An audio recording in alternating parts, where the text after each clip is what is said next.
বল সকালে টিফিন লুচি তরকারি। আজকে আমরা সকালে টিফিন খেয়েছি লুচি তরকারি। এখন আমরা জল সাজতে এসেছি। দুপুরে খাওয়া দাওয়া এখনো হয়নি। আবার দুপুরে খাওয়া দাওয়া করে আবার বরযাত্রীর জন্য তৈরি হব। আমাদের বাড়ির ছেলের বিয়ে। এই দেখুন সবাই জল সাজতে এসেছি। অনেক লোক আজকে আমাদের বাড়িতে,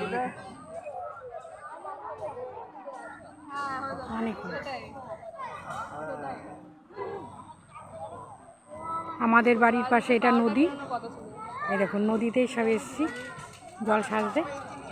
নদীটা কি সুন্দর লাগছে দেখুন, দারুণ।